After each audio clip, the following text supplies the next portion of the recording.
जब हम बेटे को बेटी कहकर नहीं बुलाते तो बेटी को बेटा क्यों, बेटी ही क्यों नहीं।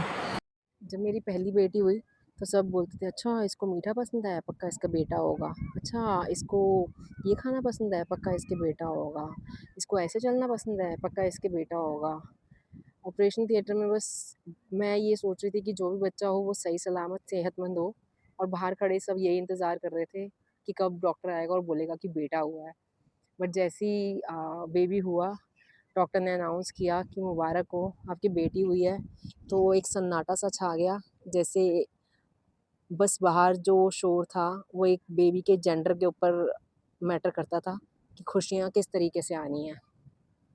कोई कहने लगा कि हम तो लड्डू खाने के लिए वेट कर रहे थे, कोई कहता कि चलो कोई बात नहीं अगली बारी ट्राई करना, बट किसी ने ये नहीं बोला कि पहले वो बेटी दिखाओ, वो बेटी कैसी है।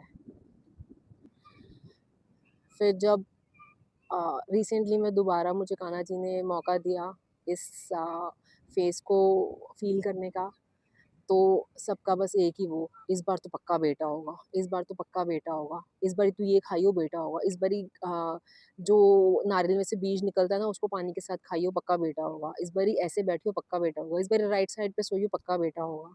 मुझे समझ में नहीं आता कि ठीक है, मैंने माना बेटा और बेटी होना दोनों बहुत ज़रूरी होते हैं, बट हम क्यों सिर्फ़ बेटों के ही माँगने की दुआएँ करते हैं? कभी कोई ये क्यों नहीं बोलता कि रब्बा इसके घर पे बेटी देना?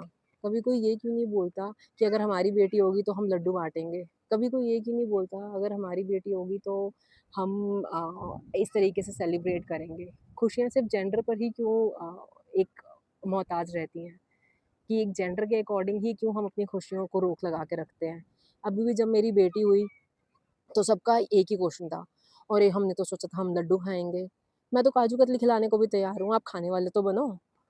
अगर आप ये चीज़ बोल रहे हो कि बेटा चाहिए, बेटा चाहिए, बेटा चाहिए, तो आप मुझे इस चीज़ का जवाब दो, अगर बेटी होगी, बेटी नहीं होगी, तो किसको बुआ बोलोगे, किसको माँ बोलोगे, किसको दादी बोलोगे, किसको मामी बोलोगे, किसको चाची बोलोगे, किसको बहन बोलोगे?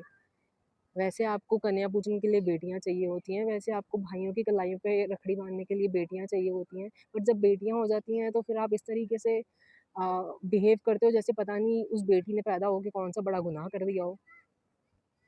मैं बस यही कहना चाहती हूँ अगर बेटे किस्मत से होते हैं तो बेटियाँ भी रहमतों से होती हैं।